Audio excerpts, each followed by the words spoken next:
दोस्तों नमस्कार, मैं सुनील कुमार। स्वागत है आप सभी का अपने यूट्यूब चैनल पर।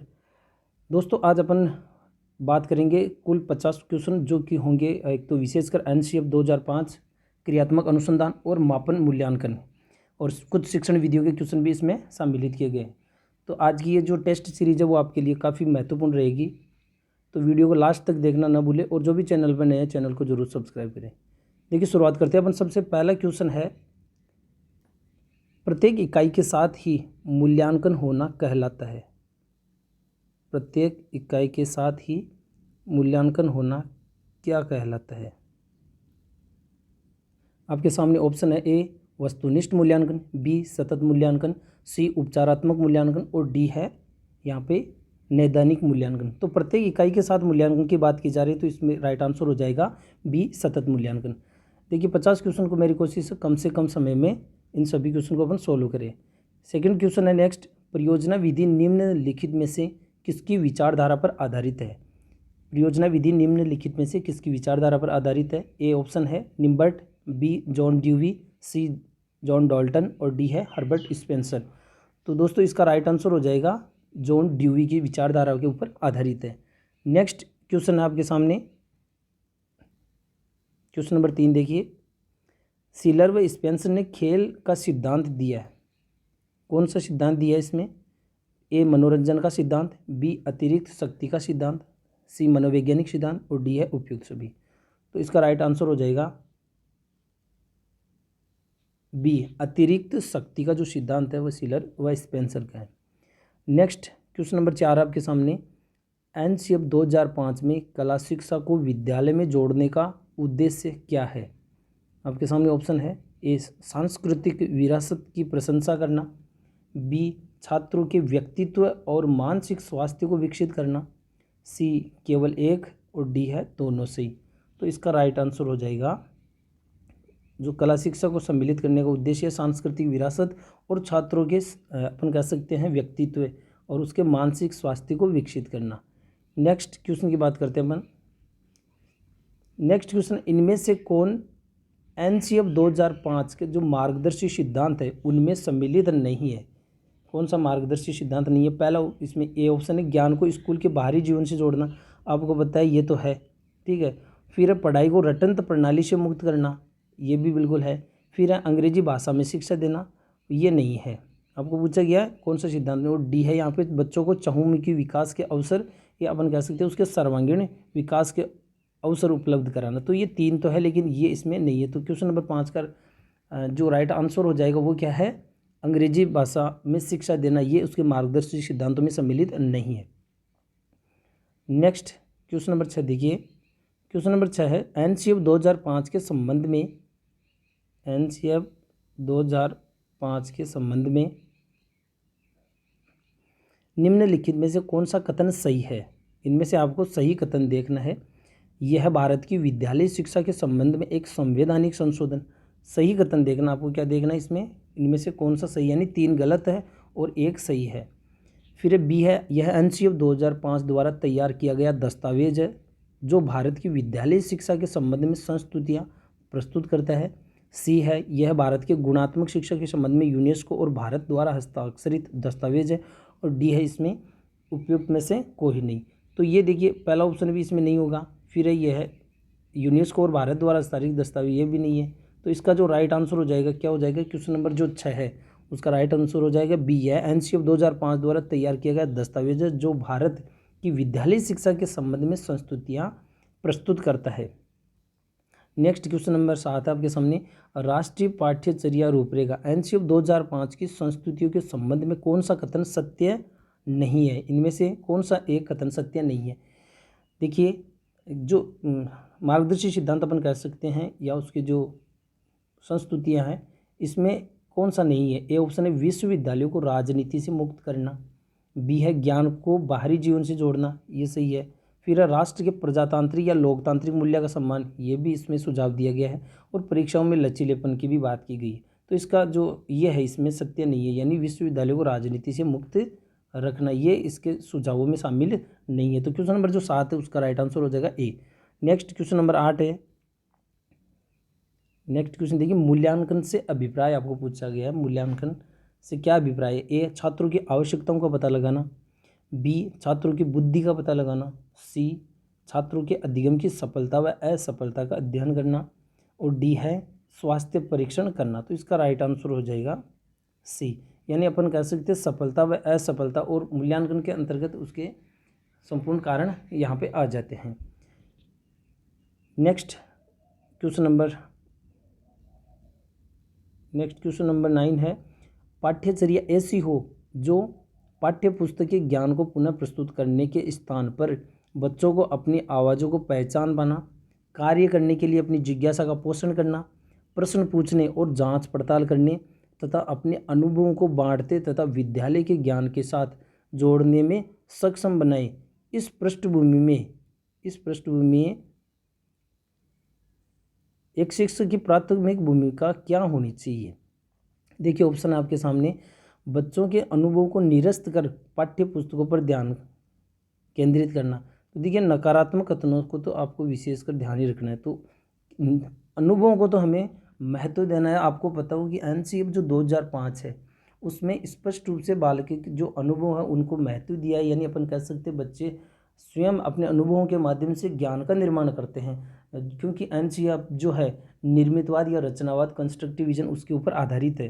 तो इस पर तो उसके अनुभवों को तो सबसे ज़्यादा महत्व देना, बालकों के पास ज्ञान होता है और वो स्वयं अपने अनुभव के माध्यम से ज्ञान का निर्माण करते हैं। और रचनावाद है वो भी यही कहते हैं। बी ऑप्शन है, पाठ्यपुस्तक के अध्यायों को क्रमवार पूरा कराना, तो ये जरूरी नहीं है।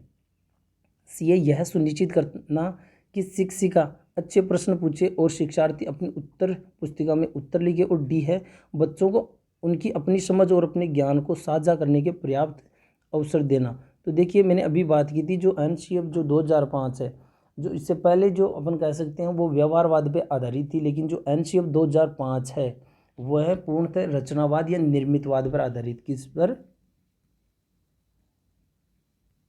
कंस्ट्रक्टिविज्म, जिसको अपन कहते हैं निर्मितवाद पर आधारित। और निर्मितवाद या रचनावाद अपन क्या कहता है कि बच्चों को उनकी समझ और अपने ज्ञान को साझा करने के उनको पर्याप्त अवसर देना चाहिए, क्योंकि बच्चों के पास स्वयं के पास ज्ञान होता है और अगर वो सक्रिय रूप से अंतःक्रिया करेंगे या अपन कह सकते हैं स्वतंत्र रूप से वातावरण में अंतःक्रिया करेंगे, ठीक है, या अनुभव प्राप्त करेंगे, तो निश्चित रूप से वे स्वयं भी ज्ञान का निर्माण कर सकते हैं।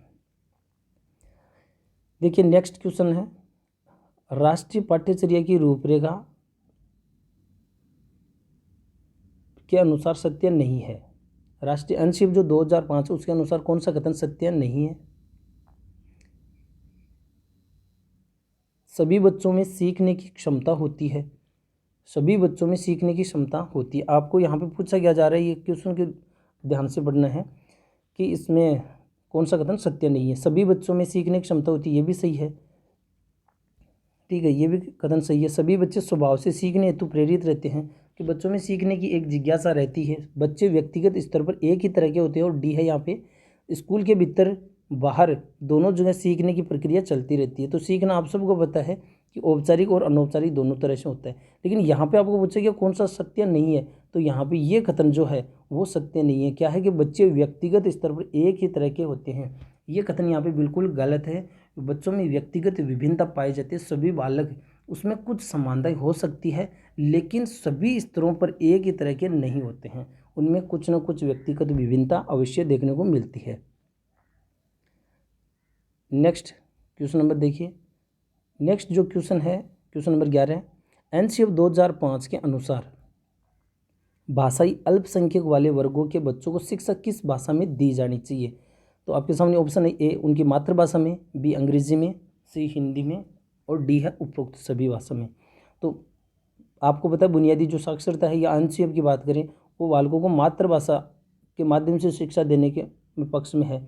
और कई जगह आप पढ़ते हैं कि बच्चों को जो भी शिक्षा दी जाए वो उनकी घर की भाषा से जुड़ी हुई होनी चाहिए, या अपन कह सकते हैं घर की भाषा का मतलब यहाँ पे उनकी मातृभाषा से है। नेक्स्ट क्वेश्चन देखिए, क्वेश्चन नंबर 12, एनसीएफ 2005 की रूपरेखा 2005 के अनुसार कक्षा में शिक्षक की भूमिका होनी चाहिए। शिक्षक की भूमिका की बात की जाइए शिक्षक एक उत्प्रेरक के रूप में, ए, बी आदेश के रूप में, एक नेता के रूप में, डी कोई नहीं। यहाँ पे उत्प्रेरक का मतलब भी अपन को समझना होगा। उत्प्रेरक यानी एक अभिप्रेरक कह सकते हैं, मोटिवेटर के रूप में। तो कक्षा में शिक्षक की भूमिका एक मोटिवेटर के रूप में होनी चाहिए, जो बालकों को प्रेरित करे, सीखने के प्रति उनको अभिप्रेरित करे, या अपन कह सकते हैं उनके प्रति रुचि विकसित करे सीखने के प्रति। नेक्स्ट क्वेश्चन नंबर 13 देखिए।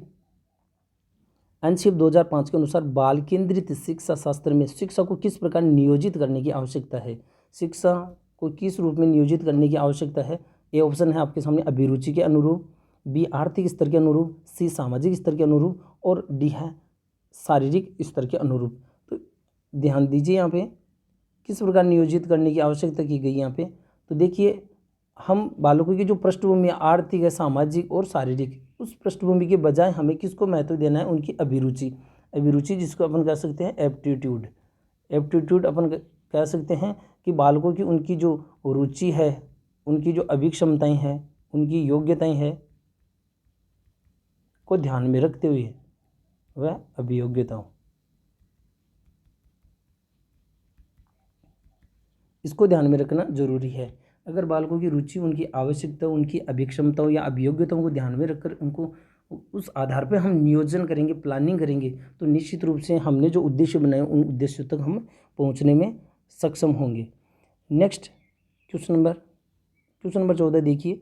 बच्चों के शारीरिक एवं मनोसामाजिक विकास के लिए निम्न में से क्या जरूरी है? यहाँ पे दोनों पक्षों की बात की, शारीरिक और मनोसामाजिक पक्ष। ए ऑप्शन योग, बी औपचारिक खेल, सी अनौपचारिक। औपचारिक खेल जिसे अपन कह सकते हैं इंडोर गेम्स कह सकते हैं, या स्कूल में खेले जाने वाले या एक निश्चित समय स्थान पर खेले जाने वाले जो गेम्स होते हैं वो आ जाते हैं इसमें औपचारिक खेलों में। और सी यहाँ पे है अनौपचारिक, जो आउटडोर गेम्स अपन कह सकते हैं, या अपन एक निश्चित समय स्थान के अलावा भी जो खेले जाने वाले जो गेम्स होते हैं वो अनौपचारिक गेम्स में आ जाते हैं। तो देखिए, बालक के या यूँ कह सकते हैं सर्वांगीण विकास में योग, औपचारिक और अनौपचारिक सभी प्रकार के खेल सम्मिलित है। तो इसका राइट आंसर हो जाएगा डी। इसका राइट आंसर क्या हो जाएगा? डी। नेक्स्ट क्वेश्चन नंबर 15 देखिए। क्वेश्चन नंबर 15 है राष्ट्रीय पाठ्यचर्या एनसीएफ 2005 के मार्गदर्शक सिद्धांतों के विषय में सत्य कथन है। इनमें से जो मार्गदर्शक सिद्धांत आपको पता है 5 मार्गदर्शक सिद्धांत है, उनमें आपको सत्य कथन देखना है। पाठ्य चर्चा पाठ्य पुस्तक केंद्रित होनी चाहिए, ठीक है। इनमें से एक सत्य कथन देखना, बाकी 3 असत्य कथन है। तो पाठ्यचर्या पाठ्य पुस्तक केंद्रित, जबकि कैसे होनी चाहिए? बाल केंद्रित। देखिए, बहुत ध्यान से आपको क्वेश्चन की लैंग्वेज को पढ़ना है। एक तो शिक्षक केंद्रित और एक पाठ्य पुस्तक केंद्रित की बजाय कैसे होनी चाहिए? बाल केंद्रित। तो पहला ऑप्शन नहीं होगा। फिर अधिगम प्रक्रिया के अंतर्गत ना समझ आने वाली अवधारणाओं को रखना चाहिए। तो जो अवधारणाएं या जिन कॉन्सेप्ट को बालक समझ ही नहीं सकते उनको बालकों के सामने रखने का कोई उद्देश्य नहीं है। फिर स्कूल में प्राप्त ज्ञान को बाहरी जीवन से जोड़ा जाना चाहिए। तो यहाँ पे ये आपने अच्छे से पढ़ रखा है कि उनके मार्गदर्शक सिद्धांतों में ये सिद्धांत आता है, ठीक है। और डी है ऐसी अधिभावी पहचान की अवहेलना करना। तो देखिए, अवहेलना नहीं करना है बल्कि लोकतांत्रिक मूल्यों को शामिल करना है, ठीक है। तो इसका जो राइट आंसर हो जाएगा क्या है? इसका राइट आंसर क्या हो जाएगा? सी। स्कूल से प्राप्त ज्ञान को बाहरी जीवन से जोड़ा जाना चाहिए, जो उनके ज्ञान में या अपन कह सकते हैं जो उनके जीवन में उपयोगी हो। नेक्स्ट जो बात करते हैं क्वेश्चन नंबर अपन ने 15 देख लिए। क्वेश्चन नंबर 16 की बात करते हैं अपन। क्वेश्चन नंबर 16 देखिए अब।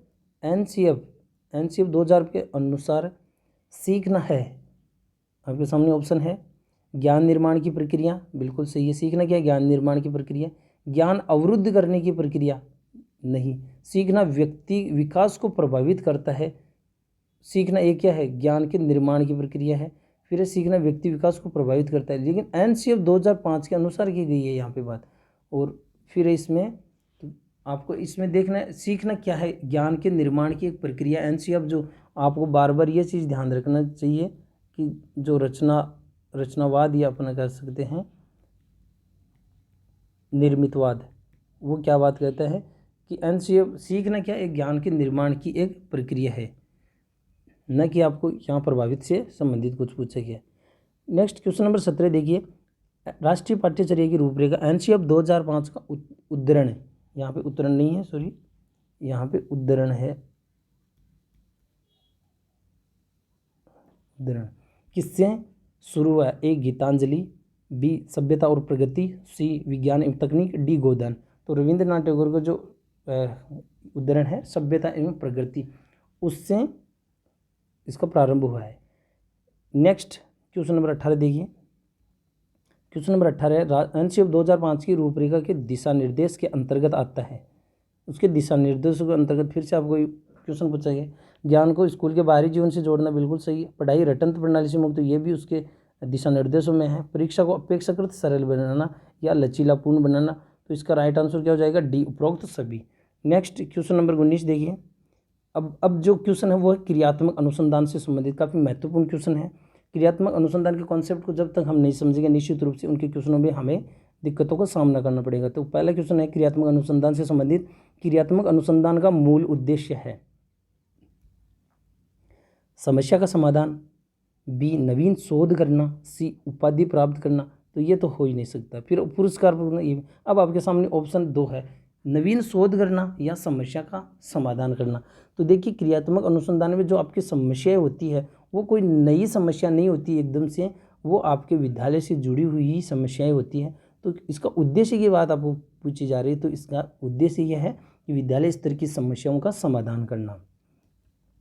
क्वेश्चन नंबर 20 देखिए। क्रियात्मक अनुसंधान सीमित होता है, अभी मैंने जस्ट अभी बात की थी, अगर आपने समझा तो निश्चित रूप से अब समझ पाओगे इसका राइट आंसर।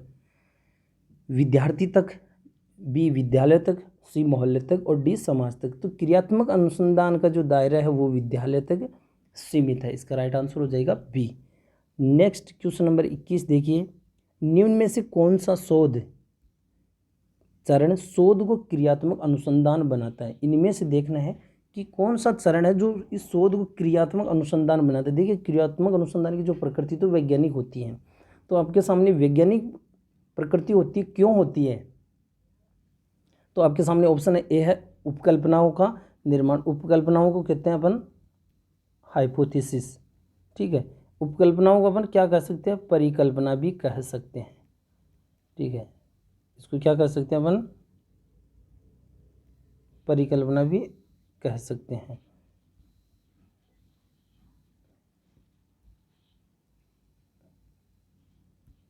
इसको अपन परिकल्पना भी कह सकते हैं, हाइपोथेसिस। फिर है बी प्रोग्राम का क्रियान्वयन एवं अंतिम मूल्यांकन, सी सामान्यकरण।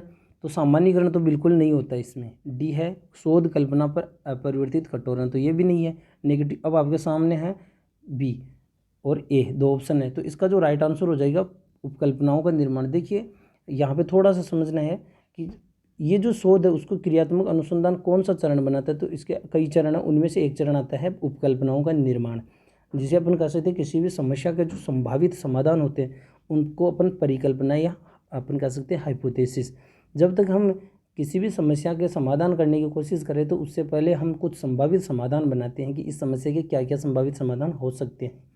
तो वो अगर अपन बनाएंगे तो निश्चित रूप से वो वैज्ञानिक विधि के अंतर्गत आता है और उससे हमारी समस्या के समाधान होने की भी संभावना बढ़ जाती है। तो यहाँ पे उपकल्पना या परिकल्पनाएं। नेक्स्ट आपके सामने क्वेश्चन है क्रियात्मक अनुसंधान का मुख्य उद्देश्य है सैद्धांतिक। आपको ध्यान रखना है क्रियात्मक अनुसंधान का मौलिक जो अनुसंधान 2 प्रकार के होते हैं, एक तो मौलिक अनुसंधान और क्रियात्मक अनुसंधान। तो जो मौलिक अनुसंधान होता है ना उसका उद्देश्य सैद्धांतिक होता है, लेकिन यहाँ आपको क्रियात्मक अनुसंधान का पूछा गया तो ना तथ्यात्मक होता है ना ही सैद्धांतिक होता है। तो आपके सामने ऑप्शन बच गया 1, क्रियात्मक अनुसंधान का मुख्य उद्देश्य व्यावहारिक होता है, यानी व्यावहारिक अपन कह सकते हैं हमने सामान्य स्तर पर या विद्यालय स्तर पर होने वाली जो विभिन्न प्रकार की समस्याएं हैं उन समस्याओं का उन्हीं जो जुड़े हुए लोग हैं उन्हीं के द्वारा समस्या का समाधान करना। तो ये जो होते हैं इनका सामान्यकरण भी नहीं होता, इससे पहले वाले ऑप्शन में है। सामान्यकरण को हम यूँ कह सकते हैं कि जब कोई व्यक्ति उसका एक मूल्यांकन और एक निष्कर्ष निकाल लेता है तो उसको अलग अलग परिस्थितियों में अन्य स्थानों पर भी उसको लागू किया जा सकता है, जिसको अपन कह सकते हैं उसका सामान्यीकरण किया जा सकता है। लेकिन क्रियात्मक अनुसंधान का एक दोष है कि इसकी जो प्रकृति है वो कैसी होती है? संकुचित होती है और इसका सामान्यीकरण नहीं किया जा सकता, यानी यहाँ के जो निष्कर्ष है वो दूसरी सभी जगह लागू नहीं हो सकते। ये अगर बात समझ ली है तो क्रियात्मक अनुसंधान की एक महत्वपूर्ण बात आपने समझ ली है। तो अपन कह सकते हैं इसकी प्रकृति सैद्धांतिक नहीं होती जबकि व्यावहारिक होती है। नेक्स्ट क्वेश्चन है आपके सामने क्वेश्चन नंबर 23 देखिए। क्रियात्मक अनुसंधान का वह रूप है जिसमें अनुसंधानकर्ता अपनी समस्याओं का खुद निराकरण करता है, बी अनुसंधानकर्ता अपनी समस्या उच्च अधिकारियों के ध्यान में लाता है। अभी मैंने जस्ट पहले मैंने बताया कि क्रियात्मक अनुसंधान में व्यवहारिक या लोकल स्तर की जो समस्याएं होती है, जिनमें वह जो व्यक्ति उस समस्या से जुड़ा हुआ है और जिन्होंने उस समस्या को पकड़ा है, वही व्यक्ति उस समस्या का समाधान करता है। जैसे विद्यालय में एक समस्या हो सकती है एक शिक्षक के लिए, बच्चे का विद्यालय से जल्दी भाग जाना या जल्दी विद्यालय से निकल जाना, तो वो शिक्षकों ने उसकी एक समस्या को पकड़ी, तो उस समस्या का समाधान भी वो शिक्षक ही ढूंढेंगे। तो वो जो अपन कह सकते हैं उसको क्रियात्मक अनुसंधान। तो इसमें देखिए, जिसमें अनुसंधानकर्ता अपनी समस्याओं खुद निराकरण करता है, तो मेरी बात से जो ये बात लागू हो रही है। फिर अनुसंधानकर्ता अपनी समस्या को उच्च अधिकारियों को बताने का यहाँ कोई उद्देश्य नहीं होता है। हाँ, इसके जो साथी लोग होते हैं उनको ज़रूर वह बताइए तो निश्चित रूप से उसकी सहायता कर सकते हैं, लेकिन उच्च अधिकारियों को उसके बारे में अवगत कराना, जैसे एक विद्यालय की समस्या, तो उसके लिए उच्च अधिकारी प्रधानाध्यापक नहीं है यहाँ पे, उच्च अधिकारी जैसे कोई CBO है या कोई निदेशक है, उनको अवगत कराना। तो क्रियात्मक अनुसंधान में ऐसा कुछ नहीं है। जिसमें अनुसंधान करता घरेलू समस्याओं को स्वयं हल करता है, तो ये भी नहीं है। तो इसका जो राइट आंसर हो जाएगा, क्रियात्मक अनुसंधान वह रूप है जिसमें अनुसंधान करता अपनी समस्याओं का खुद निराकरण करता है। तो क्वेश्चन नंबर 23 में ए। नेक्स्ट क्वेश्चन है आपके सामने, वह अनुसंधान जो सामाजिक समस्या से संबंधित होता है तथा विद्यालय की जनशक्ति द्वारा विद्यालय में क्रियाकलापों योग्य सुधार हेतु संचालित किया जाता है, वह कौन सा अनुसंधान कहलाता है। तो अपन बात कर रहे हैं क्रियात्मक अनुसंधान की, तो एक तो मौलिक अनुसंधान, गलती नहीं करनी, यह नहीं है। जो व्यवहारिक समस्याएं हैं, जो सामाजिक समस्याएं हैं, वो क्रियात्मक अनुसंधान के अंतर्गत आ जाती है। ठीक है, इसके अंतर्गत क्रियात्मक अनुसंधान। नेक्स्ट क्वेश्चन नंबर 25 देखिए, क्रियात्मक अनुसंधान के बारे में निम्न में से कौन सा कथन सत्य नहीं है। क्रियात्मक, आपको देखना कौन सा कथन सत्य नहीं है। ठीक है, आपको देखना इनमें कौन सा कथन सत्य नहीं है। यह अध्यापकों एवं शिक्षा व्यवसाय से जुड़े लोगों द्वारा किया जाता है, तो यह भी कथन सही है। यह किसी विशेष समस्या के समाधान के लिए किया जाता है, यह भी कथन सही है। ठीक है, अब आपको दो ऑप्शन देखने, कौन सा कथन सत्य नहीं है।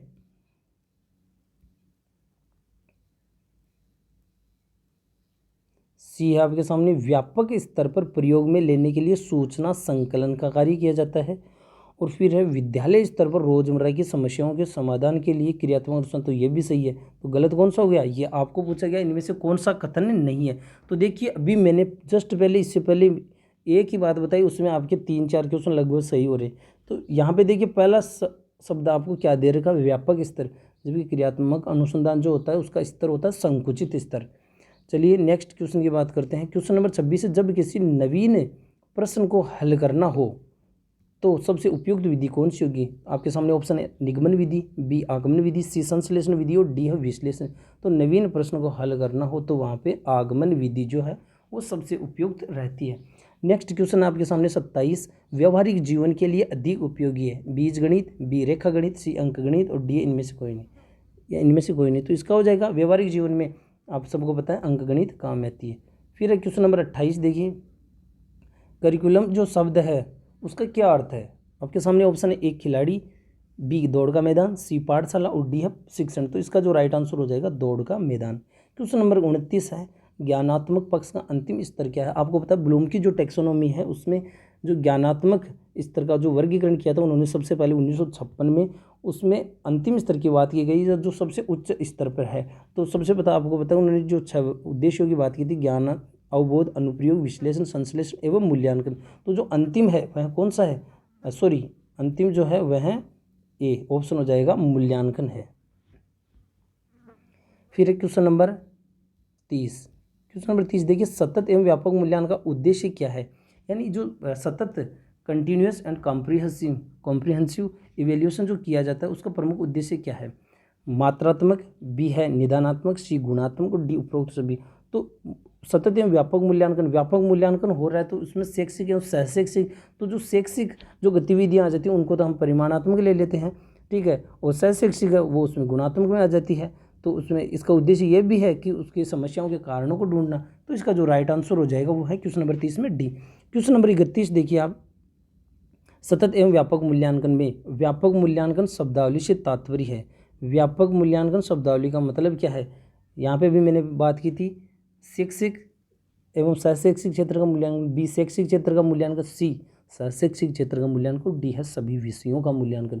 तो इसका जो राइट आंसर हो जाएगा शैक्षिक एवं सहशैक्षिक क्षेत्रों का मूल्यांकन, जिसके अंतर्गत सहशैक्षिक मूल्यांकन अपन कह सकते हैं, सहशैक्षिक गतिविधियां भी अपन इसको कह सकते हैं। क्वेश्चन नंबर 32 देखिए, किसी भी परीक्षण की विश्वसनीयता जितनी अधिक होगी उसकी वैधता, वही जो विश्वसनीयता जितनी होगी उतनी वैधता बढ़ेगी। तो यहाँ पे आपके सामने ऑप्शन है सामान्य, कम, सी अधिकतम और डी बराबर। तो इसका जो राइट आंसर हो जाएगा वैधता भी उतनी ही बढ़ेगी। क्वेश्चन नंबर 33 देखिए, सतत एवं व्यापक मूल्यांकन का अर्थ पूछा गया है। ए अध्यापकों का विद्यालय आधारित मूल्यांकन, बी विद्यालय आधारित मूल्यांकन जिसमें बाल विकास के सभी पहलू शामिल हो, सी है शिक्षार्थियों का विद्यालय आधारित मूल्यांकन, और डी है विद्यालय आधारित मूल्यांकन जिसमें अध्यापक और बालक के विकास की सभी पहलू सम्मिलित हो। तो यहाँ पे अध्यापक और बालक वाला तो दोनों सम्मिलित नहीं, शिक्षार्थियों का विद्यालय आधारित मूल्यांकन ये भी नहीं होगा। इसमें बात की जा रही है सर्वांगीण सभी पक्षों की, विद्यालय आधारित नहीं होकर बल्कि क्या है बाल विकास के सभी पक्षों की बात की जाती है।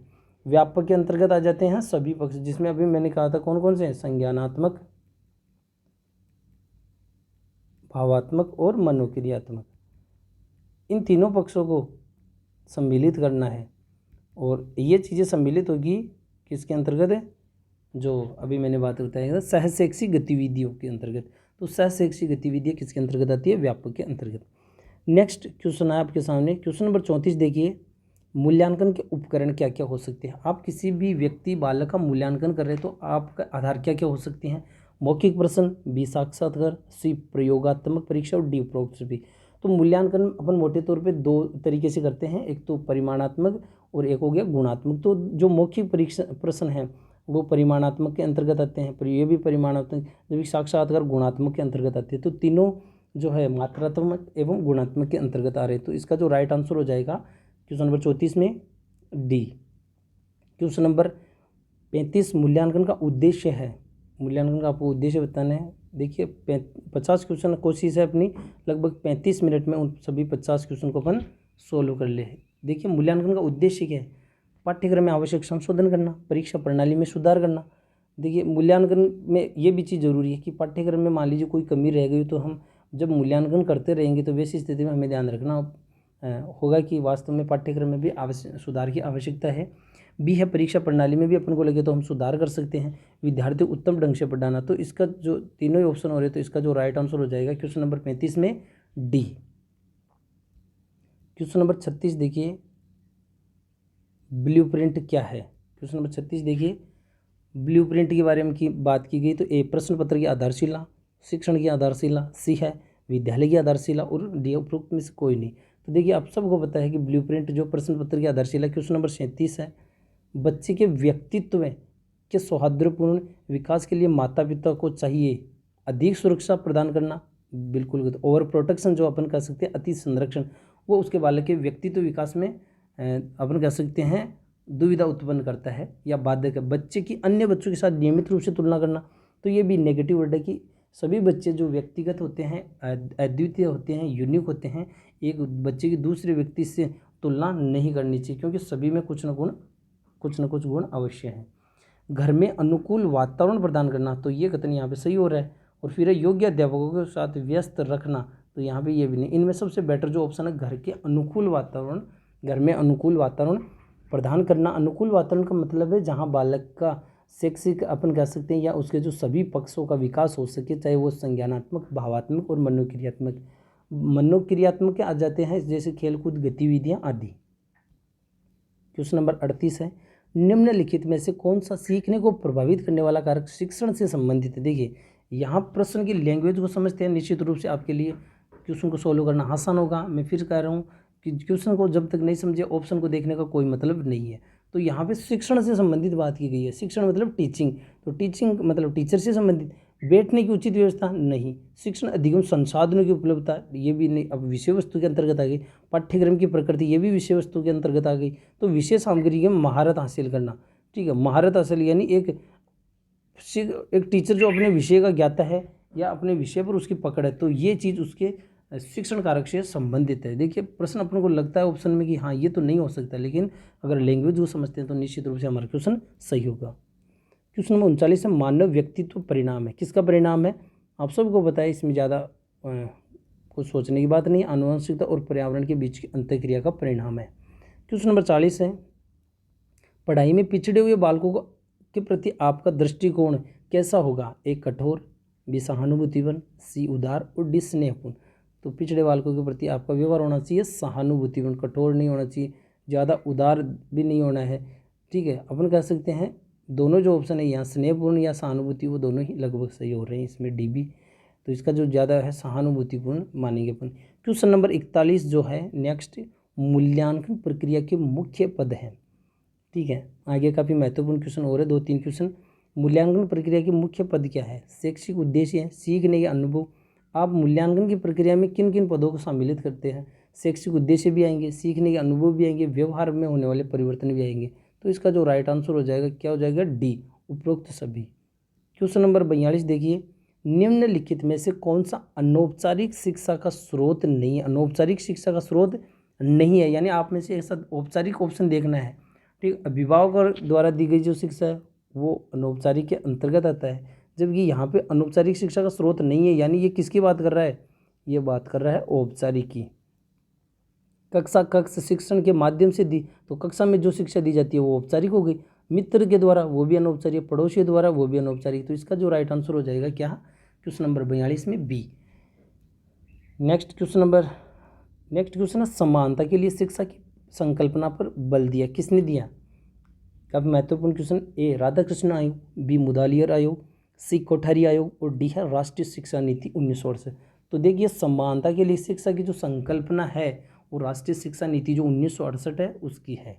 फिर है नेक्स्ट क्वेश्चन, एनसीएफ जो 2005 है उसमें उससे पूर्व भारत में कितनी एनसीएफ बन चुकी है? काफ़ी महत्वपूर्ण क्वेश्चन ये भी। इससे पहले आप सबको पता है, आपके सामने ऑप्शन है 2, बी है 3, सी 4 और डी है 5। तो आपको पता है इसमें 3 एनसीएफ इससे पहले बन चुकी है। कौन कौन सी है? एक तो है 1975, एक 1988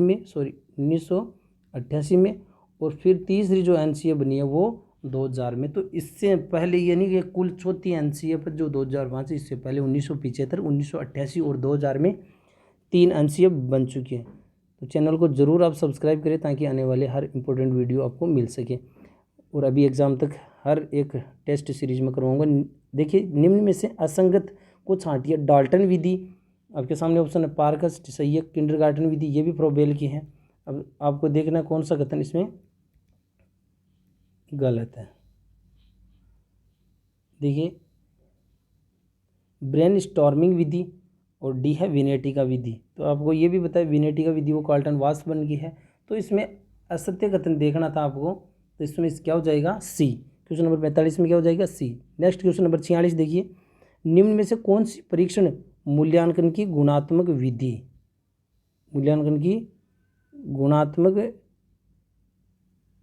नहीं है? मूल्यांकन की आपको कौन सी देखनी? गुणात्मक विधि, यानी मात्रात्मक विधि कौन सी है?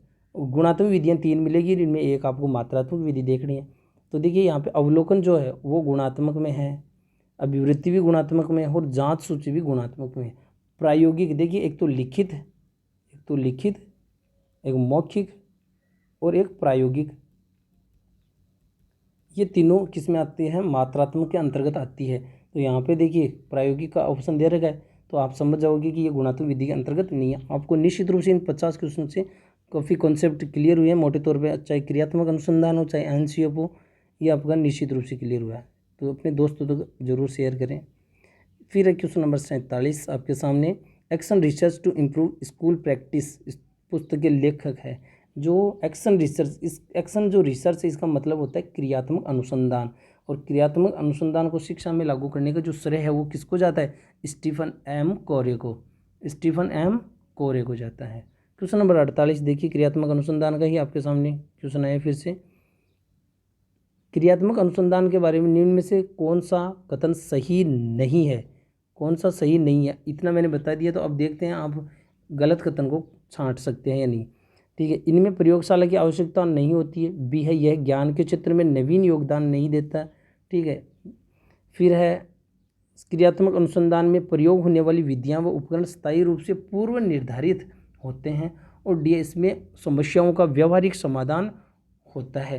तो ये आपको पता है, अभी मैंने व्यवहारिक की भी बात की थी, इसमें कोई प्रयोगशाला की हमें कोई आवश्यकता नहीं होती है, हम जहाँ पे हैं वहीं पर उस समस्या का समाधान कर सकते हैं। और एक ही तो यहाँ पे इसका सही आंसर क्या हो रहा है, इसमें देखिए क्रियात्मक अनुसंधान में ये कथन सही नहीं है। कौन सा, सी वाला। ये जो विधियाँ हैं वो उपकरण स्थायी रूप से पूर्व निर्धारित होते हैं। अगर पूर्व निर्धारित ही होते हैं तो आप सोचिए उपकल्पना बनानी क्यों पड़ती। अगर सब कुछ पहले से निश्चित होता तो हम परिकल्पना या उपकल्पना क्यों बनाते। तो इसका जो राइट आंसर हो जाएगा वो सी हो जाएगा। और आपको देखना है इनमें बाकी के जो 3 ऑप्शन है वो सही है। अब अपने 2 क्वेश्चन और बच्चे हैं, देखिए क्वेश्चन नंबर 49 है, निम्न में से कौन सा निबंधात्मक, यहाँ पे क्या है, निबंधात्मक परीक्षाओं का दोष नहीं है, कौन सा गुण है। 3 तो इनमें दोष है और 1 इसमें गुण है। इनका फैलाव कम होता है, देखना है अभी, कई बार इनका फैलाव कम होता है, इसका दोष नहीं है, यानी ये दोष है। कई बार छात्र प्रश्नों का उत्तर नहीं आते हुए भी गोलमाल उत्तर लिख देते हैं, ठीक है, ये भी दोष है इसका, ठीक है। इनमें वस्तुनिष्ठता के स्थान पर आत्मनिष्ठता व व्यक्तिनिष्ठता पाई जाती है, ठीक है, ये भी इसका दोष है, क्योंकि इसमें वस्तुनिष्ठता का अभाव होता है निबंधात्मक प्रश्नों में। और आपको पता है कि थ्योरी लिखनी होती है तो वो कुछ ना कुछ लिख देते हैं उसमें। फिर है अंतिम, यहाँ पे प्रश्न पत्र मुद्रण में अधिक खर्चा आता है, तो ये इसका दोष नहीं है, ठीक है, इसका दोष नहीं है, क्योंकि जो निबंधात्मक टाइप के जो क्वेश्चन है अपन कह सकते हैं उनमें बहुत से कम, अपन कह सकते हैं कम प्रश्नों में ही उसको अपन पेपर को ले सकते हैं, या यूँ कह सकते हैं उसमें इस प्रकार के खर्चे की संभावना है वो काफ़ी कम रहती है। अंतिम क्वेश्चन आपके हैं, very very important question number, जो इसमें आपको ये देखना है इसमें कौन सा ऑप्शन सही होता है। देखिए क्वेश्चन नंबर जो 50 है अभी यहाँ पे आपको देखना है कि जो मूल्यांकन की जो गुण है उसका एक क्वेश्चन आपके सामने आया है, व्यापकता का मतलब क्या है। तो आपको पता होना चाहिए व्यापकता, विश्वसनीयता, एक तो व्यापकता, विश्वसनीयता, वैधता और वस्तुनिष्ठता। तो व्यापकता हम कहते किससे हैं कि जो प्रश्न पत्र हम बना रहे हैं वो संपूर्ण पाठ्य पुस्तक को सम्मिलित करें, अगर वो सब चीज़ उसमें सम्मिलित है वो चीज़ कहलाएगी व्यापकता।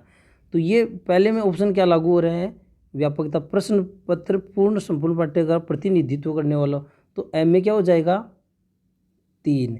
फिर है विश्वसनीयता, किसे कहेंगे, विश्वसनीयता यूँ कह सकते हैं कि किसी स्टूडेंट का हमने पेपर लिया और उस पेपर में हमें विश्वास नहीं हुआ, साधारण भाषा में कहें तो वैसी स्थिति में उस बालक पर अलग अलग समय पर अलग अलग टीचर के द्वारा आयोजन करने पे भी परिणाम समान ही आता है। तो वैसी स्थिति में हम ये मानेंगे कि वो क्या है, विश्वसनीय है। तो यहाँ पे 1 नंबर हो जाता है। वैधता, वैधता है जिस उद्देश्य के लिए हम कोई कार्य कर रहे हैं और वो उद्देश्य पूर्ण होता है तो हम उसको वैध कहेंगे। तो यहाँ पे 2 ऑप्शन है, जिस योग्यता का परीक्षण उसी का परीक्षण किया जाए, जिस योग्यता का परीक्षण किया जाना था उसी का, यानी आप जिस कार्य के लिए है वही कार्य कर रहे हैं तो आपका वहाँ पे आना वैधता है। अपन को कह सकते हैं ना, कई बार आए थे हरिभजन को ओटन लगे कपास, तो वैसी स्थिति वैधता की नहीं होती है। जिस कार्य या जिस उद्देश्य के लिए हमने कार्य किया उस उद्देश्य की पूर्ति होती है तो वो कहलाता है वैध। तो 3, 1, 2 और फिर है वस्तुनिष्ठता। एक परीक्षण की कॉपी की जांच कितने ही परीक्षणों द्वारा किया तो भी उत्तर समान ही आए, कितने ही परीक्षणों द्वारा, अलग अलग लोगों के द्वारा किए जाने के बाद में भी उसमें वस्तुनिष्ठता है। तो इसका राइट आंसर हो जाएगा 3, 1, 2, 4। देखते हैं अपन इसमें ऑप्शन, इसका जो राइट आंसर हो जाता है 3, 1, 2, 4, 3, 1, 2, 4, तो इसका जो राइट आंसर हो जाएगा डी। तो ये अपने जो क्वेश्चन 50 है वो कंप्लीट हो गए। तो दोस्तों आपको ये कैसे लगे क्वेश्चंस अपने कमेंट जरूर करें और चैनल को ज़रूर आप सब्सक्राइब करें। और ये आपका ये चैनल को सब्सक्राइब करना है हमारे लिए मोटिवेशन है, यही हमारे लिए पुनर्बलन है। धन्यवाद। और अपने दोस्तों तक जरूर शेयर करें। धन्यवाद।